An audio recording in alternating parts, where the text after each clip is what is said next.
Salut! Alors, tu aimes le rameur? Tu veux vraiment savoir comment ramer? T'en as marre des approximations? Allez viens, je te montre comment on fait. Alors, première chose, la position de tes pieds. Ok? Une fois que tu es dans le sabot, la sangle devrait être en dessous de tes orteils. Une fois que ça c'est bon, le serrage de la sangle. Inutile d'être trop serré. L'un, ça peut te battement dans ton pied. Deux raisons, ça sert à rien d'étouffer tes orteils. Et la deuxième, si tu fais ça pendant un WOD, hop, tu peux sortir ton pied plus facilement. Une fois l'étape faite au niveau des pieds, les mains au niveau de la rame, une prise complète, d'accord? Je ne prends pas ma rame qu'avec le bout des doigts et je ne passe pas mon pouce ici, d'accord? Je viens prendre la poignée à pleine main et j'enroule mon pouce des deux côtés. Ensuite, position de départ, tu as le dos droit, d'accord? Vertical par rapport au sol. La rame devant toi, les bras tendus, les talons dans le sabot, pas sur les pointes. Maintenant, il va falloir comprendre une chose, ce que tout le monde appelle un tirage est en fait une poussée. Je viens pousser fort dans mes jambes. Je pousse dans mes jambes jusqu'à ce qu'elles soient tendues. Ça, c'est la première étape.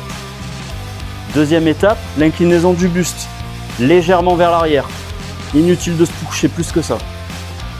Et ensuite, dernière étape, je viens tirer avec mes bras la rame juste en dessous de la poitrine. Petit conseil, sur toute cette phase, garde les épaules bien basses. Ne te sers pas de tes trapèzes pour le dernier tirage. Prends le temps de bien décomposer le mouvement pour bien intégrer ces trois étapes.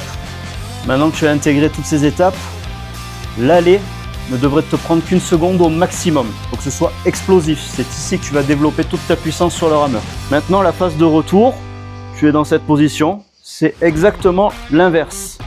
Je viens tendre mes bras, remettre mon buste à la verticale et ramener mes jambes.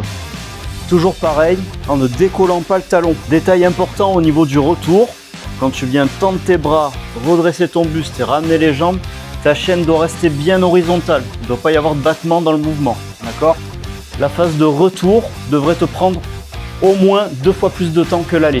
C'est la phase de récupération où tu viens te replacer pour refaire un aller.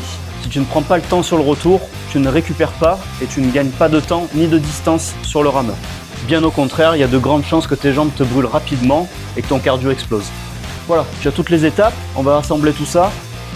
Position de départ, jambes, dos, bras, dos, jambes. Jambes, dos, bras, dos, jambes.